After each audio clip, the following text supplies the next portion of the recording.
devastating. It was really hard to see. I wasn't here initially when the storm hit. I was in Waco, Texas at the Young Adults Revival and Reformation Conference, so everyone here lost service, and I was just seeing the few clips that were coming out of the area. And with my experience in raft guiding, I'm well aware of these rivers and the levels, and so I could tell that it was going to be really devastating what was happening. And it was gut-wrenching. I mean, I was a mess. Couldn't get in contact with anyone. So yeah, I felt like God was just really meeting us in the hard. It's like I think when I looked at the storm, like I didn't necessarily want to find the silver lining or like why it's a good thing that it was happening. But I think God was really present in the pain and the grief and being like, this just sucks. And it can just suck. And God's gonna like sit in it with me and grieve and weep with us. So I think I just really saw him as like a present father in those moments of like, yeah, you don't need to get over this. You can sit in it and really like process it with me and just like struggle. Yeah, I think Antioch Asheville partnered with Acts of Mercy, really stepped up in really cool ways in the community. Yeah, I saw the Kisslings specifically really sacrifice a lot of their time and space in order to serve the city in its immediate need, and was hosting teams every week or every other week from all over the United States, from Antioch. And we were going into the areas that it was needed. So, you know, we were in the River Arts District, we were in Marshall, we were in Black Mountain, and really invested in the River Arts and some of the local business owners down there. Yeah, I kind of felt like I was like all over a lot of the time. I mean, when I first moved here, I was living in Marshall, North Carolina in Hot Springs. And that's also where I learned how to read water and raft guide for the first time. So I had that experience going into the storm. And that's a whole cool God story of how God was preparing me for this moment. But yeah, I was on the river with French Broad Adventures, partnered with the local Walnut Fire Department to do some search and recovery on the river. And then with Antioch, we were, you know, gutting buildings and mucking and all of that. Yeah, I mean, I got to be on the French Broad River about a week after the storm. And so that was really surreal after knowing that river very well and knowing the features and becoming really well acquainted with it, just seeing the devastation that had happened and seeing just how powerful the water was moving through those areas. And I think when I was on the river right after the storm, the only way I could describe it is that it looked like a war zone. And we were walking the banks, searching for bodies. And it just smelled like chemicals and death, if I could describe it. And it felt apocalyptic. Like I just remember having this moment of going down the river, searching the banks, and then seeing the helicopters that were flying above us. And there was no service. We were kind of just out there.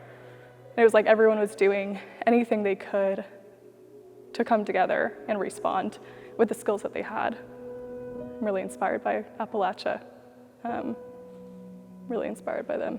Acts of Mercy was a huge help in the beginning of the storm. I mean, Acts of Mercy was on the ground before I even got back. And so walking into the Kissling's house and seeing everyone around a table, I was like, okay, yeah, like we're not in this alone. Like we have support. And Acts of Mercy was a huge help in, you know, organizing the teams to come out here and collecting the donations that people were sending in order to respond to this disaster. And I just remember George just telling us all the time, like, we will still be here even when people have started to move on from the storm. And that really stuck with me of like, yeah, we're in this. We're in this. I'm gonna cry.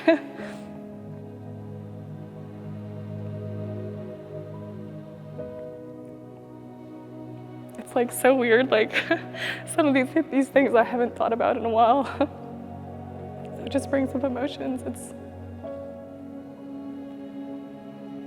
It was a really devastating time for the community, and really traumatic. It was like we were experiencing our own trauma, and then hearing people's stories all the time too. So there was like the personal trauma, there was the secondhand trauma, there was the survivor's guilt of why was my house and space okay when other people lost everything.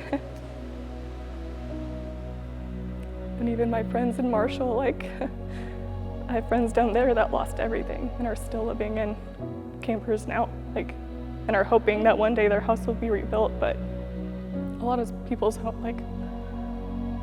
lives just got uprooted. I think community-wise, I saw people come together in like really beautiful ways. I was so encouraged by everyone that came together to respond. Whether that was setting up distribution centers or using their skills to get on the river, or people that had access to helicopters, like flying in, or kayakers getting to the spots that you can't just walk to. Like, yeah, I just saw people responding and caring for each other in a way that I think the Lord cares for us. And I think also just personally, those first, at least handful of months was really hard. And like I was saying, like we were going through our own trauma, and then we were hearing all of the trauma what other people were experiencing and trying to digest all of the stories. And I think, at least for the teams that were coming in, there were like some weeks where I didn't have it in me to respond or to keep like stepping forward, and felt really carried by the teams that came in. Yeah, some of them just really wanted to bless us and encourage us and lift us up and carry us through the week. And I felt that.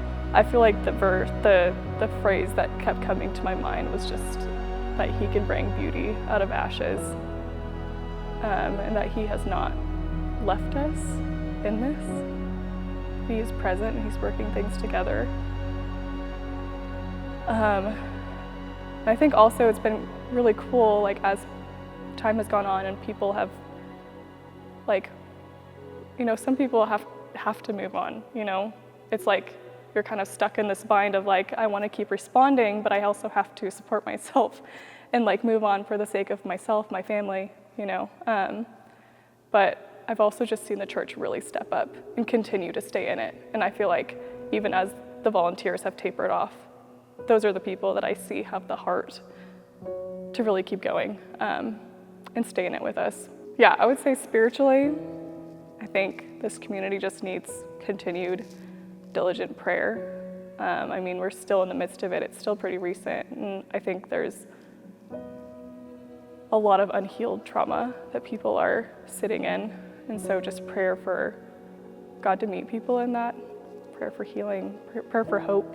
I think it was, when I was thinking about this question, it was more of like gratitude towards the people that are far away and have either come to help or have donated. And yeah, I just want to say thank you to them that they cared for this small town in Appalachia that they may have no connection to. It means a lot. Yeah, feels like God's heart in that.